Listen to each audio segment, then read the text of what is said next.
MP2 explained in 3 minutes. Magandang araw mga ka-financial. Gusto mo bang palaguin ang pera mo ng safe at mas mataas kaysa regular savings? Today, i-explain natin ang Pag-ibig MP2 in 3 minutes. Ano ito? Paano kumikita, paano maghulog, at paano mag-withdraw. 1. Ano ang MP2? Ang MP2 ay ibig sabihin Modified Pag-ibig. Key, isang voluntary savings program ng Pag-ibig Fund. Mas mataas ang potential earnings nito kaysa regular savings at government-backed kaya low risk. Hindi ito parang stocks na pabago-bago everyday. Mas steady ito at pang long-term ipon. 2. Sino ang pwedeng mag-MP2? Pwede mag-MP2 ang employed, self-employed at freelancers, OFW. Kahit unemployed basta may Pag-ibig membership ka. 3. Paano kumikita ang MP2? Kumikita ang MP2 sa dividends, hindi interest.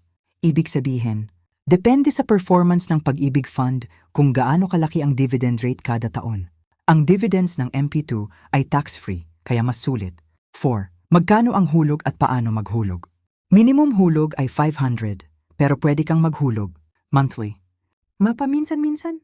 At or one-time big amount, pwede maghulog via Pag-ibig branch, payment centers, at online channels, depende sa available options.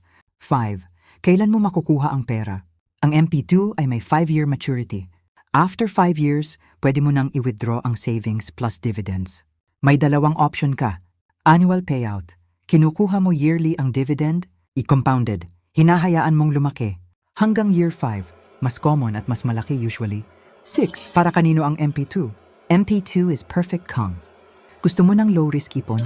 Pang tuition, negosyo, travel, bahay? Or long-term savings at retirement plan? Pero kung goal mo ay quick money, hindi ito short-term. Ka-financial, kung gusto mo ng safe at tax-free na paraan para palaguin ang ipon mo, MP2 is worth considering. Like, subscribe, at comment MP2. Kung gusto mo ng next video, paano mag-register at paano mag-compute ng kita,